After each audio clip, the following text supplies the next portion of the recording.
तो स्वागत है आप सभी का फिर से एक बार ओपन लैब स्ट्रीम। दोस्तों आज बात करने वाले हैं हम लोग मॉडल पेपर की। तो यहाँ पे मैं एक और मॉडल पेपर जारी कर रहा हूँ आपको। मैं बता दूँ यहाँ से क्वेश्चन पूछने के चांसेस अधिक हैं। इस बार के जो कंपटीशन है 8415 पदों के लिए, तो यहाँ पर आपके लिए मैं बता दूँ कि इस बार बहुत ही हाई लेवल की कंपटीशन है, क्योंकि सीट भी कम है और सिलेक्शन के लिए जो कैंडिडेट हैं वो भी ज़्यादा हैं। तो ये भी अभी ध्यान देने वाली बातें हैं। जिसका एग्ज़ाम 14 और 21 मार्च को होना है, तो यहाँ से क्वेश्चन पूछने की संभावनाएं अधिक हो जाती है, इसलिए मैं आपको पेपर देने का प्रयास कर रहा हूँ। उम्मीद है कि आपको यहाँ से क्वेश्चंस आपके एग्जाम हॉल में अधिक मात्रा में पूछने का प्रयास करेगा।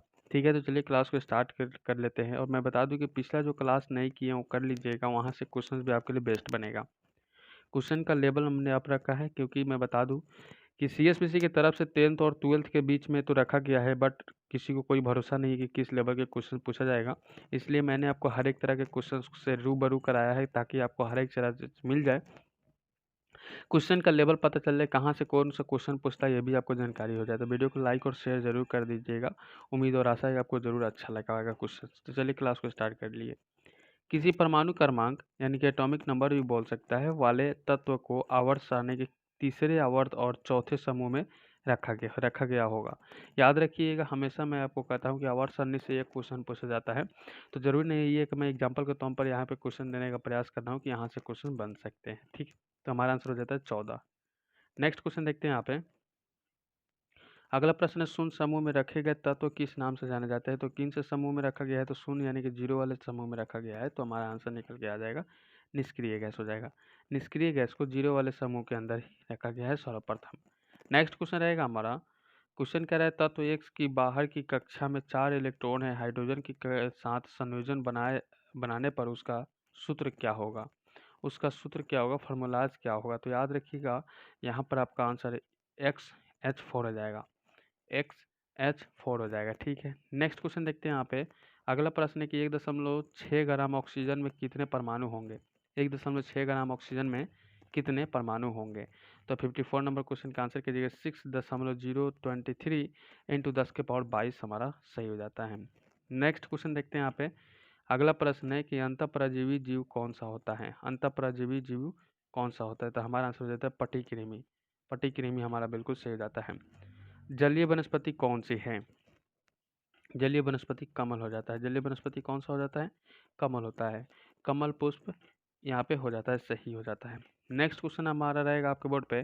क्वेश्चन कह रहा है 57 नंबर के, दूसरे वृक्ष की शाखा पर उगने वाली वनस्पति कौन है। दूसरे वृक्ष पे यानी कि अगर बात कर लीजिए, कभी कभी ये देखते हैं कि पीपल के पेड़ पे आम का भी पेड़ उग गया है, तो कैसे उग जाता है, क्या कारण हो जाता है, तो ये चीज़ पूछा गया है। तो हमारा आंसर हो जाता है ऑर्किड। ऑर्किड हो जाएगा हमारा आंसर। ठीक है, नेक्स्ट क्वेश्चन देखते हैं।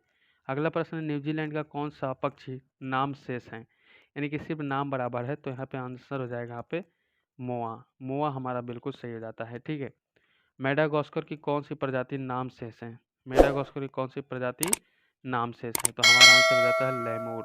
लेमूर कर दीजिएगा। लेमूर क्या है, तो मेडागास्कर की नाम की यह क्या हो जाती है, प्रजाति हो जाती है। नेक्स्ट क्वेश्चन करते हैं। कोष के सभी कार्यों का नियमन किसके द्वारा होता है। कोष के सभी कार्यों का नियमन किसके द्वारा होता है, तो 60 नंबर क्वेश्चन का कोष केंद्र कर दीजिएगा। कोष केंद्र हमारा बिल्कुल सही हो जाता है। नेक्स्ट क्वेश्चन हमारा रहेगा, कोष में द्रव आने आने जाने का नियमन कौन कौन करता है। कहता है कि कोष में द्रव जो आने जाने का नियमन कौन क्या करता है, तो हमारा आंसर निकल के आ जाएगा कोष रसपटल करता है। क्या करता है, कोष रसपटल करता है।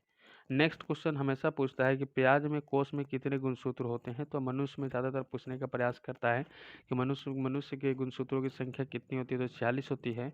और जब भी कहेगा जोड़ा में, तो 23 जोड़ा कर दीजिएगा। तो वहाँ पे थोड़ा सा उसको आपको सोचना है कि जोड़ा कह रहा है कि संख्या कह रहा है, घबराइएगा नहीं, आंसर रॉन्ग नहीं करना है, 16 हो जाएगा। ठीक है, मनुष्य के कोष में कितने गुणसूत्र होते हैं, तो यहाँ पे मैं बता दूं, यहाँ पे सीधे गुणसूत्र की बात कीजिए, जोड़ा नहीं कहा गया, तो हमारा 46 सी आंसर हो जाता है। नेक्स्ट क्वेश्चन रहेगा हमारा कि उच्च कक्षीय वनस्पति कोष में कौन सी अंगिक नहीं होती है। अंगिक नहीं होती है, तो हमारा आंसर हो जाएगा तारा केंद्र। तारा केंद्र हमारा बिल्कुल सही हो जाता है।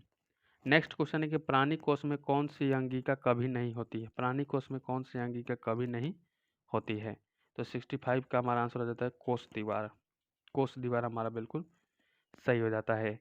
नेक्स्ट क्वेश्चन रहेगा कि वंशानुगत लक्षणिक कता के लिए कौन सी अंगिका नियमित है? क्वेश्चन कह रहा है वंशानुगत के लिए लाक्षणिकता के लिए कौन सी, यहाँ पे बात कर ले, अंगिका नियमित है। तो अंगिका की बात कर लीजिए तो गुणसूत्र हो जाएगा। ठीक है, नेक्स्ट क्वेश्चन बात कर ले तो अगला प्रश्न है कि स्वस्थ मनुष्य का डायग्नोस्टिक दबाव कितना होता है? ठीक है, स्वस्थ मनुष्य के डायस्टोलिक जो दबाव होते हैं कितना होता है? तो डायस्टोलिक दबाव हमारा 80 हो जाता है। रक्तचाप पूछेगा तो 80/120/80 कर दीजिएगा। ठीक है, यहाँ पे ये ध्यान रखिएगा। क्वेश्चन बनता है अगला कि प्रकाश संश्लेषण में किसकी जरूरत नहीं होती है? तो प्रकाश संश्लेषण में किसकी जरूरत नहीं होती है? O2 की जरूरत नहीं होती है। ठीक है, O2 की जरूरत नहीं होती है। नेक्स्ट क्वेश्चन रहेगा हमारा, अगला प्रश्न है कि श्वसन जिसको किसका संपूर्ण, यहाँ पे ऑक्सीकरण होता है, श्वसन रेस्पिरेशन में किसका संपूर्ण ऑक्सीकरण होता है? तो हमारा आंसर हो जाता है ग्लूकोज का। किसका होता है श्वसन में? तो ग्लूकोज का होता है। ग्लूकोज सर्वाधिक मात्रा में अति तेज प्रदर्शन करता है कार्बोहाइड्रेट के मामले में, इसलिए कहता है कार्बोहाइड्रेट क्या लेता है? तो ग्लूकोज लेता है सर्वाधिक मात्रा में जल्दी एनर्जी प्राप्त करने के लिए। नेक्स्ट क्वेश्चन है कि सूर्य ऊर्जा का कितने प्रतिशत हरी सब्जियां ग्रहण करती है? सूर्य ऊर्जा का कितने प्रतिशत हरी वनस्पतियां क्या होती है, ग्रहण करती है? तो हमारा आंसर हो जाएगा 2.2%। कितना? 2.2%। नेक्स्ट क्वेश्चन है कौन सी गैस प्रकाश संश्लेषण की प्रक्रिया में उत्पन्न होती है? कौन सी गैस है जो कि प्रकाश संश्लेषण की प्रक्रिया में क्या होती है? उत्पन्न होती है। तो हमारा O2 हो जाएगा। O2 कभी भी उसका साथ नहीं देता, O2 क्या होता है? उत्पन्न होता है। तो उत्पन्न होने वाले में O2 कर सकते हैं। ऑक्सीजन क्या होता है? प्रकाश संश्लेषण में उत्पन्न होता है, जिसके कारण से हम लेते हैं। क्या आवश्यकता नहीं होता है? तो ऑक्सीजन आवश्यकता नहीं होता है। ऑक्सीजन प्रकाश संश्लेषण में आवश्यकता नहीं होता है, क्योंकि ऑक्सीजन तो वो देता है, लेता थोड़ी ना है। लेते हैं कब? रात्रि में ऑक्सीजन लेता है पेड़ पौधा। ठीक है, क्वेश्चन इस तरह से पूछेगा।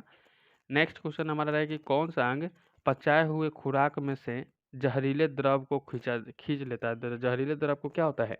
खींच लेता है। तो 72 नंबर क्वेश्चन का आंसर क्या हो जाएगा? यकृत हो जाएगा। ठीक है, नेक्स्ट क्वेश्चन बात कर ले, अगला प्रश्न आपके बोर्ड पर लग चुका है कि रक्त का कौन सा घटक शरीर के सभी अंगों को O2 पहुंचाता है, ऑक्सीजन पहुंचाता है? ठीक है, रक्त का कौन सा घटक शरीर में सभी अंगों में क्या होता है? ऑक्सीजन पहुंचाता है। तो हमारा आंसर हो जाएगा लाल रक्त कणिकाएं। ठीक है, रेड ब्लड सेल्स, RBC, जो कि ब्लड में होता है और ब्लड सर्कुलर को चलते रहता है, इस पे ही दौड़ते रहता है। नेक्स्ट क्वेश्चन है कौन सी वनस्पति परजीवी पोषण प्रदर्शित करता है? क्वेश्चन कह रहा है कौन सी वनस्पति है जो कि परजीवी पोषण प्रदर्शित करता है? तो 74 नंबर क्वेश्चन का कसकटा कर दीजिएगा, कसकटा कर दीजिएगा। नेक्स्ट क्वेश्चन हमारा रहेगा कि अफ्रीका की मूल प्रजाति कौन सी है? अफ्रीका का मूल प्रजाति कौन है? शेयर नहीं की है तो प्लीज़ आप लोग, रिक्वेस्ट है आप सभी से कि शेयर जरूर कर दीजिएगा। अफ्रीका की मूल प्रजाति कौन सी है? तो 75 नंबर क्वेश्चन का आंसर हो जाएगा निग्रोइड। निग्रोइड हमारा बी नंबर ऑप्शन सही हो जाता है, निग्रोइड हमारा करेक्ट हो जाता है। नेक्स्ट क्वेश्चन है यांत्रिक घड़ी की टेक्नोलॉजी 1250 से 1500 ईस्वी सन के बीच में देश में विकसित हुई थी। तो हमारा आंसर क्या हो जाता है? क्वेश्चन कर रहा है यांत्रिक घड़ी जो होता है टेक्नोलॉजी 1250 से 1500 ईस्वी के सन, क्वेश्चन पूछ दे कब से कब, तो 1250 से 1500 के बीच में देश में विकसित हुई थी। किस देश में विकसित हुई थी? चीन देश में विकसित हुआ था, चीन में विकसित हुआ था। नेक्स्ट क्वेश्चन है कि इस सदी 20वीं सदी की शुरुआत में किसने हवाई जहाज की खोज की थी? 21वीं सदी की बात नहीं कही जा रही, क्योंकि हवाई जहाज की खोज 20वीं सदी में ही हो गई थी। तो हमारा आंसर हो जाएगा राइट ब्रदर्स। क्वेश्चन बार बार लगातार पूछा हुआ क्वेश्चन है।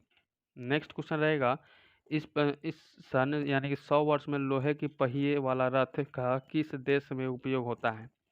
क्वेश्चन कह रहा है सन 100 वर्ष में लोहे के पहिए वाला रथ किस देश में उपयोग होता था? तो यहाँ पे आप बता दें भारत में होता था। लोहे का भी कहे या लकड़ी का कहे, भारत में ही होता था। नेक्स्ट क्वेश्चन है कि पुरातन पत्थर युग में किस जाति के मानव थे? पुरातन पत्थर युग में किस जाति के मानव थे? तो हमारा आंसर हो जाता है नियंडरथल मानव, नियंडरथल मानव। नेक्स्ट क्वेश्चन हमारा रहेगा कि वाष्प इंजन की खोज किसने की थी? वाष्प इंजन की खोज किसने की थी? जेम्स वाट ने खोज की थी। कब? जेम्स वाट ने, याद रखिएगा। क्वेश्चन बन रहा है कि 1 कैलोरी जूल होता है, 1 कैलोरी जूल होता है 4.2, 4.2। ठीक है, अगला प्रश्न यहाँ पे लग रहा है कि विद्युत ऊर्जा को यांत्रिक ऊर्जा में रूपांतरित करने वाले साधन को क्या कहते हैं। क्वेश्चन बन रहा है विद्युत ऊर्जा को यांत्रिक ऊर्जा में रूपांतरित करने वाले साधन को क्या कहते हैं। तो 82 नंबर क्वेश्चन का आंसर हो जाएगा विद्युत मोटर। ठीक है, विद्युत मोटर। अगला प्रश्न आपके बोर्ड पर लग चुका है, क्वेश्चन को ध्यान रखिएगा। क्वेश्चन कह रहा है कि किस वैज्ञानिक ने सर्वप्रथम विद्युत क्षेत्र और चुंबकीय क्षेत्र का आभास किया था। विद्युत क्षेत्र और चुंबकीय क्षेत्र दोनों का आभास किया था। तो हमारा आंसर हो जाएगा ऑरस्टेड। ऑरस्टेड हमारा बिल्कुल सही हो जाता है। ऑरस्टेड हमारा बिल्कुल सही हो जाता है। नेक्स्ट क्वेश्चन है विद्युत धारा का मात्रक क्या होता है। क्वेश्चन पूछा हुआ है कि विद्युत धारा का मात्रक क्या होता है, तो एम्पियर होता है। ठीक है, अगला क्वेश्चन पूछेगा कि विद्युत आवेश का मात्रक क्या होता है। विद्युत धारा और विद्युत आवेश में कुछ खास फर्क नहीं होता है, लेकिन आपको अच्छे से यहाँ पे ध्यान देना है, यहाँ पे कन्फ्यूजन अधिक होता है। तो अगला प्रश्न का आंसर हो जाएगा कूलम्ब। विद्युत आवेश का कूलम्ब होता है, विद्युत धारा का एम्पियर होता है। नेक्स्ट क्वेश्चन हमारा रहेगा अगला कि दृश्य प्रकाश के किस रंग की तरंग दर सबसे ज़्यादा है। दृश्य प्रकाश के किस रंग की तरंग दैर्ध्य सबसे अधिक है। तो 86 का नंबर का आंसर हो जाएगा लाल रंग का। क्या हो जाएगा, लाल रंग का हमारा बिल्कुल सही हो जाएगा। नेक्स्ट क्वेश्चन बात कर ले, गुजरात राज्य की राजधानी कौन सी है। गुजरात राज्य की राजधानी कौन सी है। तो 87 नंबर क्वेश्चन का आंसर हो जाएगा गांधीनगर। क्या हो जाएगा भाई, गांधीनगर हमारा बिल्कुल सही हो जाता है। नेक्स्ट क्वेश्चन है कि बिहार राज्य की राजधानी कौन सी है। बिहार राज्य की राजधानी कौन सी है। तो क्वेश्चन आपसे ये नहीं पूछेगा कि यहाँ पे बिहार राज्य की राजधानी कौन सी है, ये तो पूछने के चांसेस कम रहते हैं, लेकिन आपको अदर स्टेट के बारे में ज़्यादा पूछ देगा। देन आपको ये भी याद रखने वाली बातें हैं कि पूछेगा कि बिहार राज्य की राजधानी जब पाटलिपुत्र सर्वप्रथम किसने अपना राजधानी बनाया। ठीक है, क्वेश्चन पूछ देगा दिल्ली में सर्वप्रथम किसने अपना शासक किया, या सबसे अधिक बार किसने शासक किया। और ये भी चीज़ याद रखिएगा कि कितना शासक वहाँ पे शासक किया। तो 5 शासक यहाँ पे शासक किया था। तो ये भी चीज़ आपको ध्यान देने वाली बातें हैं। अमीबा का पटना सर्वप्रथम पाटलिपुत्र का अपना राजधानी कौन बना, तो उदयन ने बनाया था। ये भी आपको याद रखिएगा। अमीबा प्रजनन किस तरह का होता है। अमीबा प्रजनन किस तरह का होता है, तो यहाँ पे आपको बता दें द्विभाजन होता है। द्विभाजन होता है अमीबा प्रजनन।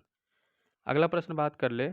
अगला प्रश्न पूछा है कि किस दो देशों के 38वीं समानांतर रेखा अलग करती है। 38वीं समानांतर रेखा अलग करती है। तो हमारा आंसर हो जाएगा उत्तरी कोरिया और दक्षिणी कोरिया। उत्तरी कोरिया और दक्षिणी कोरिया 38वीं समानांतर रेखा को अलग कर देती है।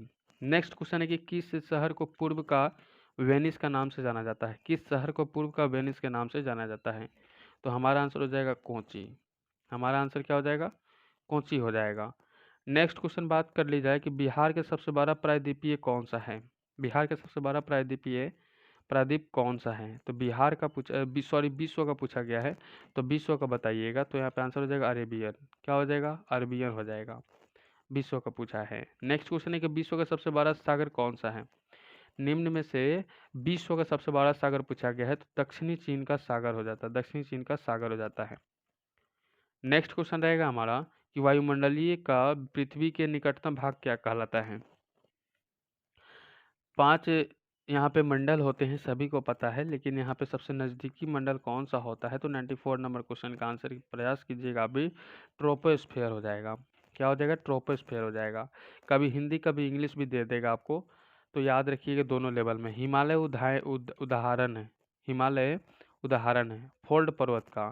किसका, फोल्ड पर्वत का क्या उदाहरण है, तो हिमालय उदाहरण है। अगला प्रश्न आपके बोर्ड पर लग रहा है।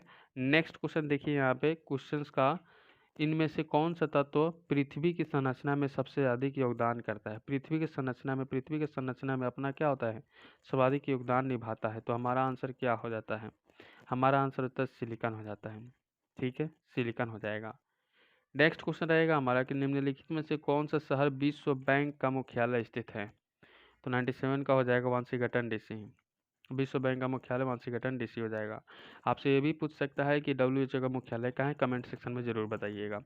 सरिस्का व रणथंभौर एक विशेष प्राणी के लिए संरक्षण स्थल है। यह प्राणी कौन सा होता है, तो यह प्राणी हमारा बाघ हो जाएगा। ठीक है, नेक्स्ट क्वेश्चन रहेगा हमारा कि निम्नलिखित में से शहरों में से किस एक में केंद्रीय चावल अनुसंधान संस्थान स्थित है। तो आपको बता दें कि कटक में क्या होता है, चावल अनुसंधान संस्थान स्थित हो जाता है। अगला प्रश्न आपके बोर्ड पर लग चुका है, सभी इसका आंसर कमेंट सेक्शन में जरूर दीजिएगा कि सारनाथ एक पर्यटक स्थल जहां भग्नावशेष पाए जाते हैं किसके निकट स्थित है? तो भोपाल, वाराणसी, पटना और रांची। सभी कमेंट सेक्शन में इसका आंसर ज़रूर दीजिएगा, सबका मैं इंतज़ार करूँगा। तो उम्मीद है कि यहाँ से क्वेश्चन पूछने का चांसेस अधिक है, तो मैं उस लेवल तक आपको क्वेश्चंस पहुँचाने का प्रयास कर रहा हूँ। क्लास अच्छा लगा होगा तो लाइक ज़रूर कर दीजिएगा और अपने दोस्तों के साथ शेयर ज़रूर कर दीजिएगा। ऐसे इंटरेस्टिंग वीडियो देखने के लिए आप चैनल को सब्सक्राइब और बेल आइकन कॉल में प्रेस कर सकते हैं।